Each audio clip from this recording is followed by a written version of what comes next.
Roko Rondima. Nandi matel Yo kwa boni. Rondima qui m'a fait ça. Ba pesa même transport. Bon na boel kwa boni.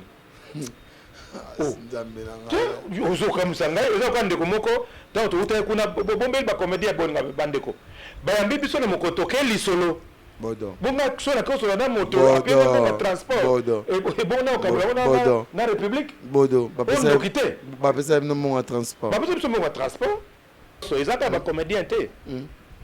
Ezaka ba comédien te. Eza minganga lelo ba koti politique. Atiki pe na cabinet, atiko ça bato ake politique. Ba pandisa ngo batiko pandisa ngo ake politique. Banganga nzambe. Omoni. Kona kusema yele ezaka na parlement te. Parlement ngo pe bele wana bato basaka eloko te. Basaka pe eloko te, je suis désolé. Nde eloko ezo sala biso mawa. Esengeli mboka bato baso bazala malamu po bato batika usala mpusa politique.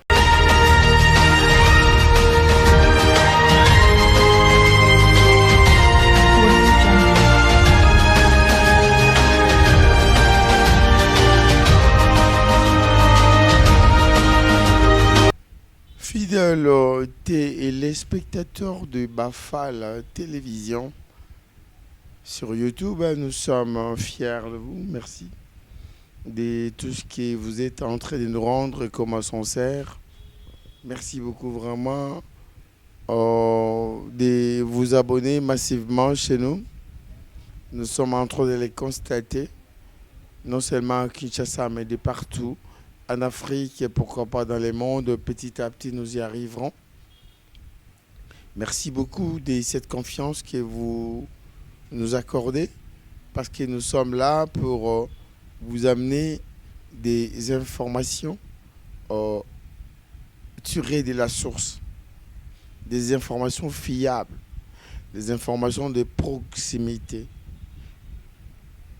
entre parenthèses de l'actualité, qui nécessite à ce que nous puissions continuer avec cette série d'émissions que nous avions entamées déjà depuis le lancement de la campagne présidentielle, législative et tout ce qui accompagne. Notre thématique était les artistes, toutes tendances confondues, et les élections. Parmi les artistes, il y a le musicien, il y a le comédien, il y a le plasticien, il y a le peintre. Ben voilà, nous avons réussi beaucoup d'autres. Ils ont parlé ce qu'ils ont, ils ont eu l'occasion de répondre parce que c'est leur avis. Nous sommes dans la démocratie et nous allons commencer sincèrement par là. Et voilà. Aujourd'hui, nous avons un invité que vous connaissez déjà trop bien. Moi, je ne vais pas le présenter, mais vous allez le découvrir. L'invité en question, c'est celui que vous nous aviez réclamé. Merci beaucoup pour vos réclamations. Nous sommes au service de de ce que vous voulez, vous. Merci. Et tout ça, c'est grâce à celui qu'on appelle Pierre Bafala depuis les États-Unis. Et j'ai dit également merci à la coordination de Kinshasa. Il y a Idrissia Massini. Il y a JP qui nous accompagne, que je considère comme le PCA depuis Kinshasa. Il y a Mathieu, il y a Gédéon, il y a Océan. Merci beaucoup. Et là, directement, j'aimerais aller dire bonjour comme bonsoir. Cela dépendra de l'ère à laquelle vous allez suivre, parce que vous nous suivez de partout dans le monde. Salut. Salut Cristiano. Est-ce que vous vous sentez à l'aise? Très à l'aise. Pourquoi j'en ai pas l'air? Et d'emblée, j'aimerais commencer avec vous avec une question qui parfois nous préoccupe, qui intéresse les uns mais pas les autres. Cette question concerne la démocratie.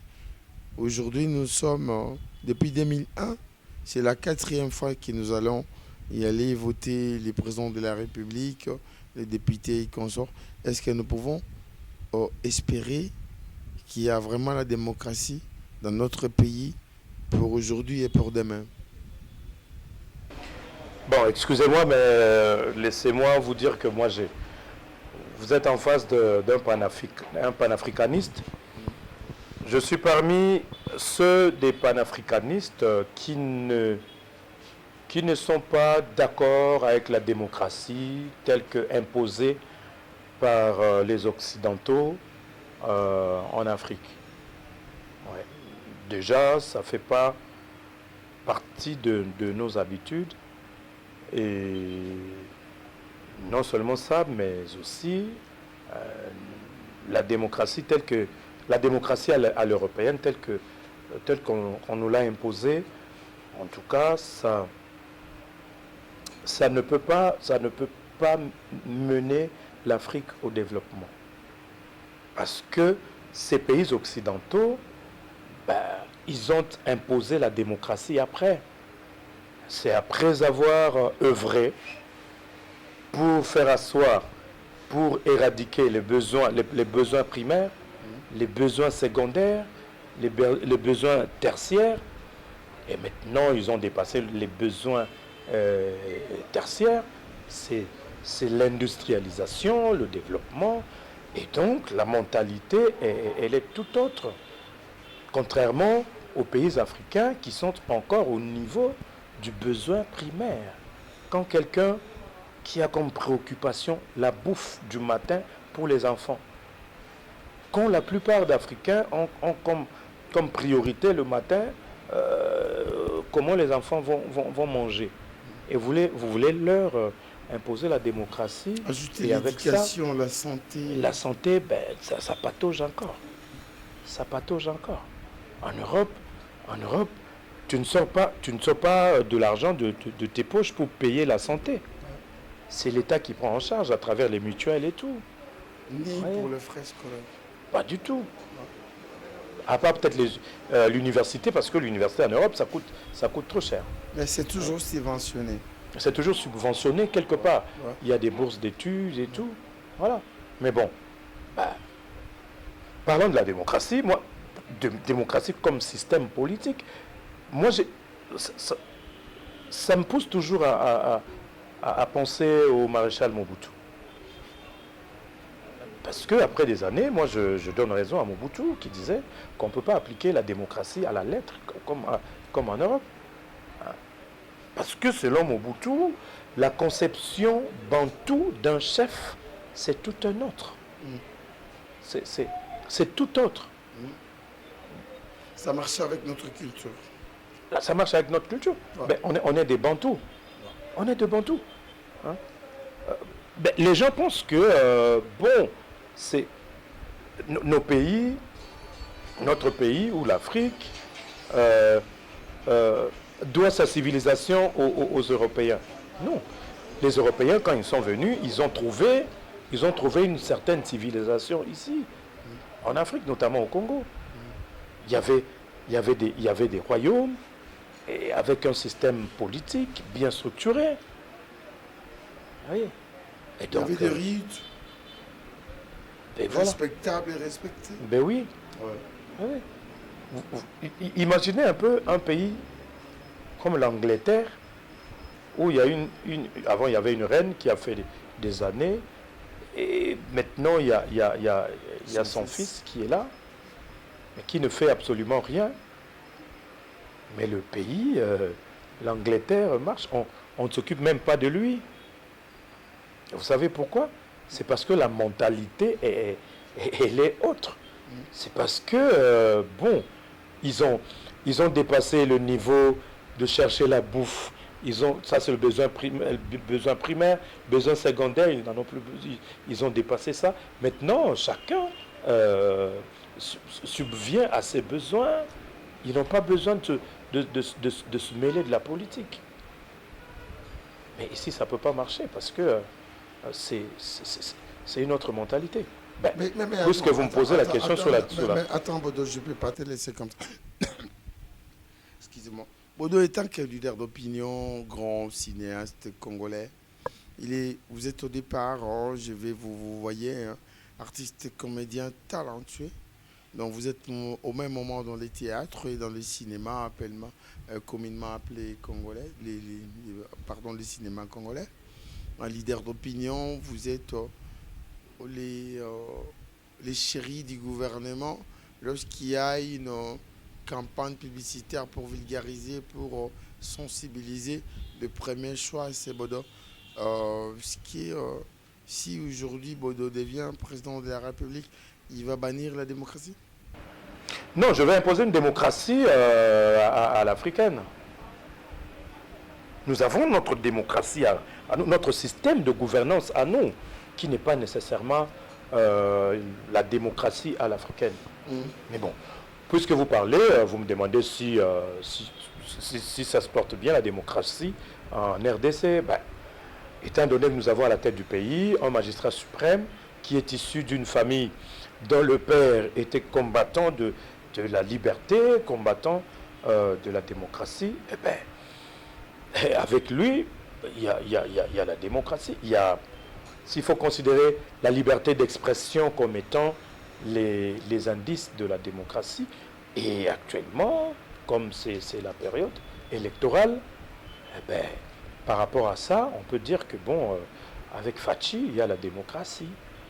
Mais moi, personnellement, j'aimerais que nous puissions repenser notre façon de gouvernance par rapport aux us et coutumes africains. En 2006, 2018, c'était pas Fachi, c'était Kabila. Il y avait aussi la démocratie. Ben oui, il y avait les élections. Il y avait des élections. Il y avait les élections. Qui va amener Fachi au pouvoir? Ouais. Il y a eu alternance. C'était la démocratie ou pas? Ben, j'avais dit tout à l'heure, si et seulement si les élections sont considérées comme étant les indices de la démocratie, eh bien, vous avez la réponse. Voilà, Bodo, il est quelque part imprévisible, comme je l'ai dit tantôt. C'est le meilleur aujourd'hui. S'il faut procéder par les choix pour trier le meilleur dans les cinémas congolais, il est parmi, il est libre de son opinion. C'est ça aussi la démocratie. Dire ce que vous pensez et sans être dérangé, sans être mal compris. C'est ça la démocratie. Mais le vif sujet, c'est les artistes et les élections. Au postulé, n'a postulé na makambo 21 000 $. Je suis bien na bomo ipe bomoto na ngai lokola artiste po nazo salela pe ekolo po na osalela Congo ezaka te na parlement na 21 000 $. Bodo. Tout ça sérieux. 21 000 $. Nga ko ndima te nazo 21 000 $. Nga ze na 21 000 $, mais nzinga na ngai bato ba olalela $1. Mais bayi ki kati na bino. Bayi ki kati na bino. Bato yo. Bato ba mesana na bango déjà. Bato yo. Bali na bato ebele. Motango ebele ya bato na ebite. Lingala ngo ekiminga tutanga na école primaire. Bato baike. Baike. O balingaka bango. Oyo bakoki kosunga bango tango nyonso. Tozwi ndakisa yo toti koloba na lokota oyali moto gouvernement eponaka yo mpona oteya bato bakongole nyonso tu. Mais olobi wana ekoki te nakatisi nake na ngambo nakoma moi politique na nzela ya parlement provincial to national mpona kuna salaire ezalaka likolo 21 000 $. Yo utikala okanza makambo wana te nga kanisa makambo wana te ponga bomo na ngai na chaka mosolo liboso te.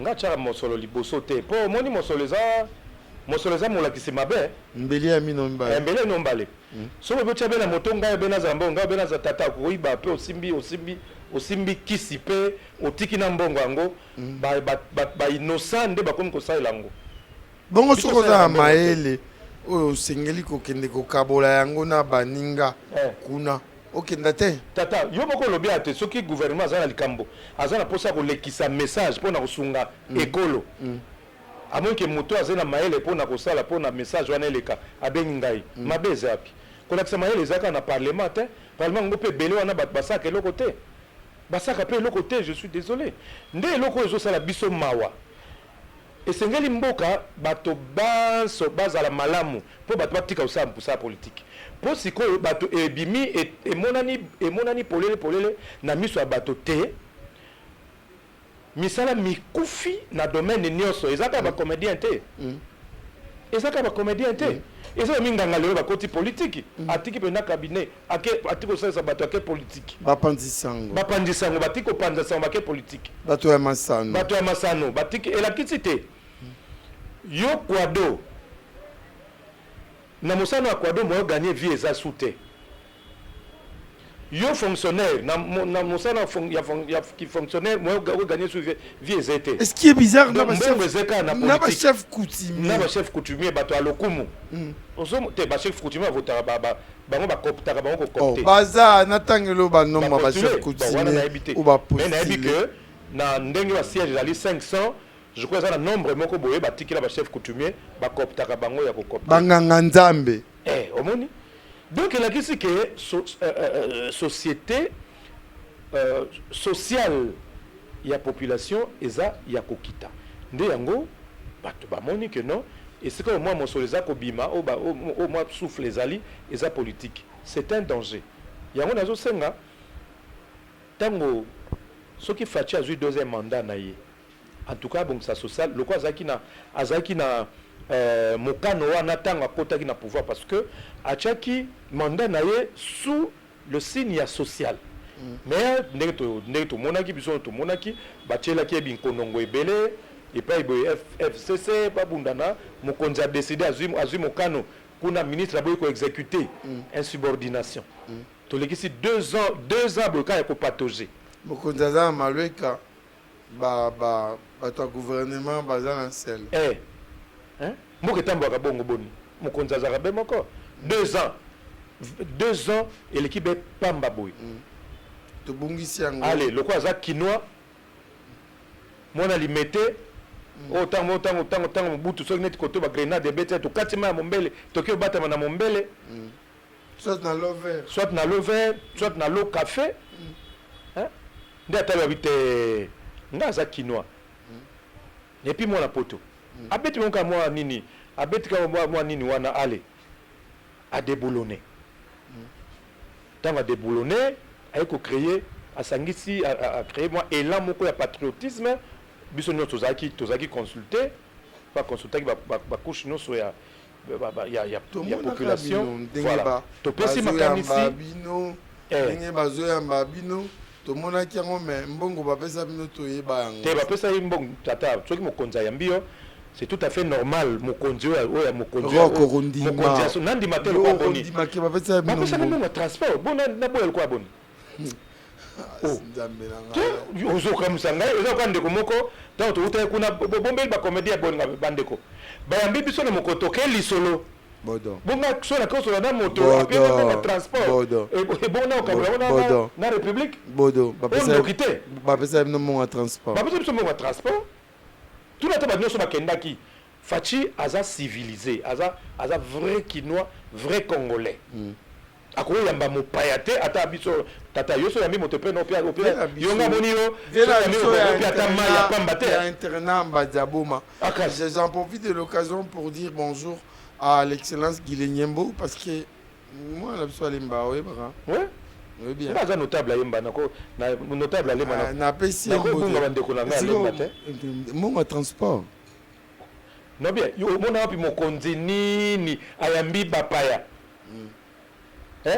atalo na miso atalo na mbebo te tam bozakela banda 7h bayi koyamba bino na 11h boliaki te abi biso mwa transport totia carburant tozonga bandako après yo oza nani comédien bozwa mbongo kenoka boye bacomédien non poto oti komona Macron na Jupiter na Champs-Élysées tozwi mbongo te tata yo okumanga na France po nga na bantu teme yo bamokuta yo baki mobutu oui mobutu nga mona soda de bamobutu bon na bien mobutu ata biso ntango toyaki na ina bana ngai namoni bosiliki boya na ino na bado tosolola moke mobutu aya yambi bino bosoli be masolo na nsima yango akei Après, on a mbota pa bozonga na boboto. Ah, boni boyko. Wana ze bantu te. L'hospitalité bantu exige que soko ya mbi mopaya pesa mbonga ticket, pesa maya komele, la kisa etika basuka kwa boko po ali ya moteke. Mabeza api. Ata wazangi bandeko. Bakumbi pa mokonza mboka apesi place à rolala apesi biloko à rolia. Là, je reconnais la culture congolaise. Oh. Elle est comme ça. Donc, tu sois un biso à pied sur mon transport, votre zonga, et ça m'a bé. Mais on a lobby, bah, y'a marabino, on ça bino. Y'a lobby. Bah, konza lobby. Bah, konza lobby. Oh. Mais, tant que maman Olive, na wanga na terre. Maman Olive, tokenda kinga katit. Maman Olive, tsuku bokei, moto na enveloppe na. Transport, bon, ça n'y va, ça doit pas se voir comme bongo. Tous les réalisateurs de la film, Mathieu Ngandipovi, anda ko accompagner biso. Transport. Babantu bazaka bongo. Eh. Bon, ok, parce que Bafal Télévision, c'est pourquoi nous allons vous demander de continuer à vous abonner sur cette chaîne. Oh. Attends, lobby nazaki pa ndeko na ngai nani age Matembo, Baba Wakatanga. Hein? Il est pas dans la fête, la fête me connaît. Les papas social. Oui, bien. Je suis contre ça qu'il a eu autant. Ah, au moni? Plaque, il y a papa Jean Bosco Mwenda. Ah, oui, mais il y a Bantou. Ozome maboko pamba. Loba ozome maboko pamba. Te ba photo la tindela. Ozome maboko pamba. Après ce transport. Ai na kanga kibino ba photo bo pesingala. Yo kandenga zo de vieux politicien. Mais merci go. Ah bien. Bon, écoute, fidèles téléspectateurs, il y a Kabafal Télévision où vous pouvez comprendre les informations selon ce que je vous ai dit au début. Mais le sujet étant costaud, parce qu'on avait déjà commencé, nous voulons avoir les sons des cloches de celui que nous avons comme invité. Lui, c'est Rocco Bokabela. Hein, c'est l'enfant du pays. Na domaine nae rock artiste na ba élection bandeko na ba artiste musicien ba langa nzembo ba kei ba bino ya comédie bokei regarde ni nos ali na yango pona vision wana balandi mbongo to balembi mosala na bino zo futa te. Bon tata wana otuna bangonde moto na moto nde akopesa yano aye ba po ani na kei ko postuler pour comme député atika sen. Mais ngai nde nazo regretter parce que sur situation sociale, sur situation socio-économico-politique ya mboka ezo bongate chaque période ya ba élection eza ko vider République démocratique du Congo na bana na ye ya lokumu moto na domaine na ye. Ils ont ça comme l'impression qu'il n'y a que politique qui n'est pas bien. Riptire Eza mawa mingi. Eza mawa mingi. To tuna kiango kalunga. Riptire eli. Eza mawa mingi. Yango to senga fama mboka fama bongisa mboka. Po moto na moto a se retrouver na mosana ye. C'est-à-dire Bodo en tant que comédien mater après ça rabattu ça le roi non ça ba loi. Azala wana. Pour ça leader d'opinion. Bobenga ba nato na zaki na répétition. Na ba jeune mon azako encadré na théâtre législatif. Théâtre législatif ezali théâtre oyo et salama un dramaturge metteur en scène brésilien azaki na comédien et puis tellement de problèmes socio-économiques ibande ko persister na Brésil et ko keni na parlement. Mais bien qu'à parlement a continué au salle théâtre. Alors pour a voter ba loi et comment qui a organisé le coup là au théâtre législatif. C'est-à-dire vous posez le problème et à la fin binona public ba sa proposition à loi pour le problème oyo ba fustiger na film wana. OK. Vous voyez, c'est un travail éminemment intellectuel. Nazo sala ngo po naza na passion à mosala ngai. Mais le wana za bon pour nazo zwan bazo futa ngai za ONG moko ya ba maman de bazo zwango en charge puis bango baza financer na ballement. Bon so na mona maele wana so na moni ke nazo sala ezo futa ngai te et puis naza na makokite ya ko atteindre bato ebele ya ko atteindre ba décideur. Mais na ripe kolemba nakende na parlement oh so na kena parlement na comme honorable na kozonga sous na théâtre te na sala comédie rupture et salami. C'est un danger. Hein? Et ça, danger. Au monde, mutu mususu, azali aza enseignant monene nazo ba domaine nazo ba exemple ba domaine aza enseignant monene ou bien mosusu ou bien atiki kotangisa akoma parlementaire omona moto aza monganga moyembi monene. C'est un danger. Donc à chaque fois qu'il y a des élections, ça vide la République de ses dignes fils. Falanko na lo chelo bayali bayembi monene. Toi qui kotanga bango na kelasi. Mais yo lingotika lo yembo. Okende parlement bakokoma na buku. Ah mais Nicolas Souka papa au chero pe akotaki na politique. Yango wana côté na parlement. Tozokoba. Yo limbola posa ozali leader d'opinion. Eza mabeto malam. Eza pona ngai soki relève ezali. Soki mutu asali yango parce que amoni que bon naza makoki mosusu et puis na tiki relève pour na vidéo na ko créer tant mieux. Mais soki bazo kendango parce que d'abord bazo on dirait bazo prêcher bazo yoka bango te pour changement ça na mboka. Pierre eleki dans basa makambo mpiaka na ote ngazo ba makambo mpiaka te po bato banso wana bakei o tangi comment ba gagner bien ma vie na bango. Caleb se débrouille bien aza muto ya souffrance te président Elombe aza muto ya souffrance te maman Kalunga Elombe d'abord c'est aza non à part kozala homme de théâtre aza juriste aza maître avocat il gagne bien sa vie nazobeta masolo na bango maman Kalunga aza femme d'affaires maman Kalunga aza ba œuvre sociale na ye aza na école bana mutu batanga ka ofele atuko fungolisa fondation na ye na aza ko former ba jeune toko benga ye mobola te akei na parlement pona ki mobola te tamsu ba keinde po ba mona bato bazokende kuna bazosala eloko te biso tozoteya tomona bato baochange te yango bango bazwi mokano bakende kuna yango nde tozodéplore eza danger mpona biso toza koperdre badigne fils toza koperdre batalentueux ta moto lokola Caleb il est venu du néant aye asali troupe na ye na bandeko na bacamarade na ye et puis la troupe petit à petit et s'imposer et imprimer marque nango. C'était un modèle pour la jeunesse. D'accord. Mais le Caleb Atika culture à la réalisation de m'accorder sincèrement 5 petites minutes car un génie comme Jean Goubal Kalala un génie soki azoyemba na moi mikolo banze mona bazo bana basi bakomi ko sala ngobani na TikTok TikTok bat ba beta ba rina mino ba TikTok arena mona basala minene na mokili kuna TikTok te nazo makambo salte non na bi ke nani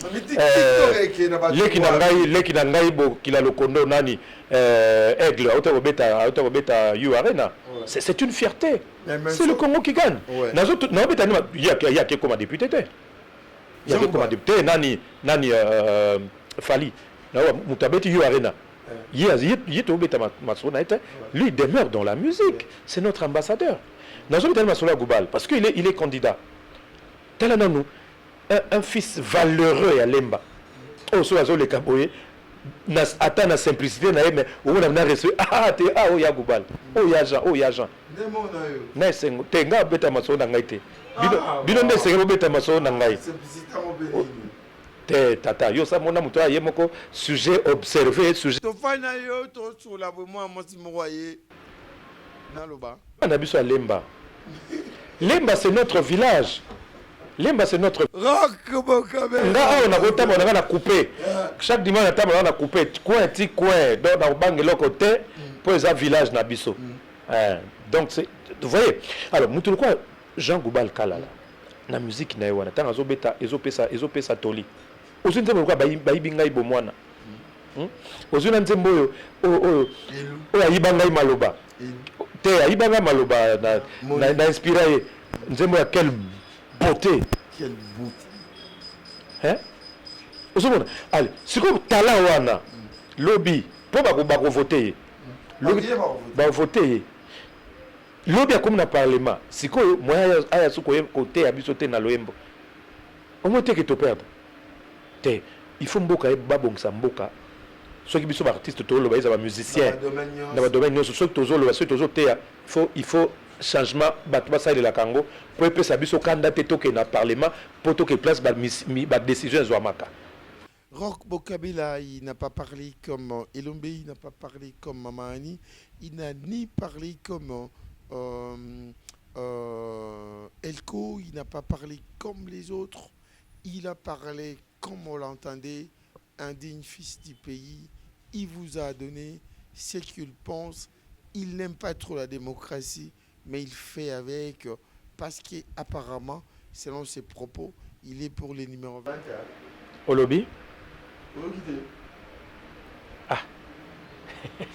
Non bien. Pour que nous tous Congolais mais ils ont les camarades bombaté. Ils ont les camarades tout la question pour candidat Zaka Moko bien. Voilà. Non, mais notez toi, nous qui nous avons vu marche le 16 février. Ah, bon, ça l'est mbang. Ah, bon, ça va lemba te. Bon, Fatia, bon, ça va lemba. Yo, moni lemge sate. Au moins 145 territoires te. Bat 145 territoires nous avons à lemba. Mais vous avez raison, bon, ça lemba pour papa na yemutu, papa na yemutu sala que lemba comme ma commune. Avant qui m'a lemba sur mon bout à l'andi. Ben oui. Mais papa Etienne Tshisekedi nous a commis ça commune à Lemba commune. Voilà. Zone à l'époque. Écrivez-nous si vous voulez. Pour Lemba les choses qui commune annexe il y a commune à Mongafula. Écrivez-nous. Vas-y. Tout le match ngandi povi. Lemba les choses qui commune annexe ezaki na kati ya Mongafula. Tout ça qui annexe. Ngaba mtaki annexe. Lemba pe ezaki annexe na Mongafula. Ezaki annexe.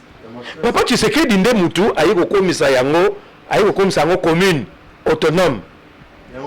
Parce que moi nané comme président, a honoré mémoire ya tata na été alengai artiste mona lemba na voté numéro 20 tu na voté numéro nini.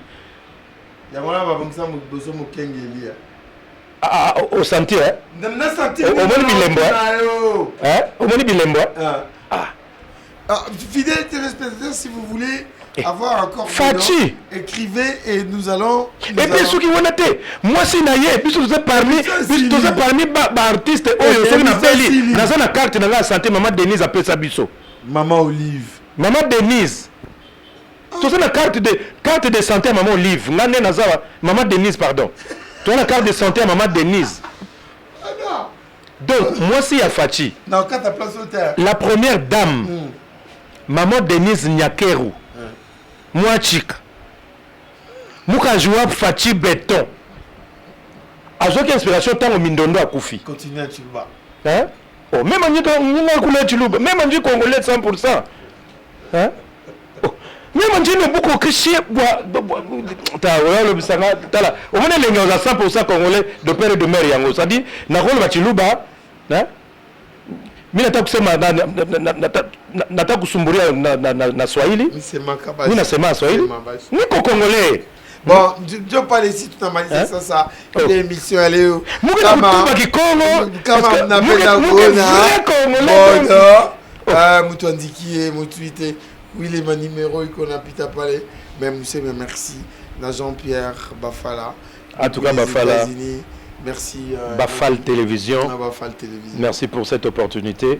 Bafal, en tout cas, je prie, j'ai demandé à Dieu que cette chaîne est sous na YouTube. Hein? 2024, au côté de la TNT. Ils ont chaîne à Lemba. Ils ont chaîne à Lemba. Et ça va bien. Ouais. Et ça va bien. Surtout, tu vas Lemba.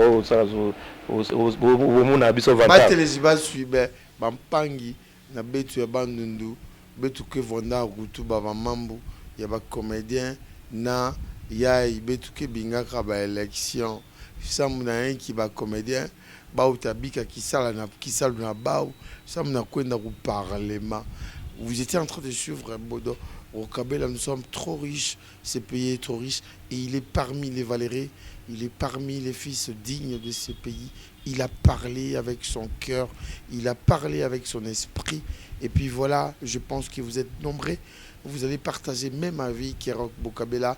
Écrivez-nous, mais d'abord abonnez-vous sur Bafal Télévision. Nous disons merci. Roch, au revoir. C'était un plaisir.